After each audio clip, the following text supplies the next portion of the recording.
২০২৪-এর এই আন্দোলনে আওয়ামী তথা এই ফ্যাসিস্ট হাসিনাকে হটানোর পিছনে ইসলামী আন্দোলন বাংলাদেশের ভূমিকাকে কেউ ছোট খাটো করে দেখার ন্যূনতম সুযোগ নেই। বিশেষত আবু সাঈদের শহীদ হওয়ার পর থেকে সেই জুলাইয়ের মাঝামাঝি সময় থেকে ইসলামী আন্দোলন বাংলাদেশ এই আন্দোলনের সাথে ধারাবাহিক ছিল, যার একজন সাক্ষী আমি, এবং ফেসবুক, অনলাইন, ইউটিউব সহ আপনারা যদি করেন সর্বত্রই আপনারা সেটা পাবেন। আমরা দুর্ভাগ্যজনকভাবে লক্ষ্য করছি যে আমাদেরই কিছু 2024-এর এই আন্দোলনে, এই সংগ্রামে ফ্যাসিস্ট হাসিনাকে প্রতিহত করার ক্ষেত্রে ইসলামী আন্দোলন বাংলাদেশের এই অবদানকে ছোটখাটো করার চেষ্টা করছে। আমরা এই কথা মোটেও বলি না যে এটা এককভাবে ইসলামী আন্দোলন বাংলাদেশেরই এখানে ভূমিকা, এটা আমরা দাবি করি না কিংবা বলি না, কিন্তু এই কথা বলতে মোটেও দ্বিধা নেই।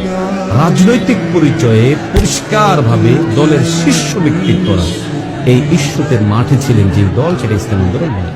ইসলামী আন্দোলন বাংলাদেশের আমির নায়েব আমির সহ নেতাকর্মীদের বিশাল একটা অংশ, প্রায় সহযোগী প্রায় সব সংগঠনের নেতৃবর্গদের বিশাল একটা অংশ ঢাকা রাজধানীতে অবস্থান করেছেন গোটা আন্দোলনের সময়।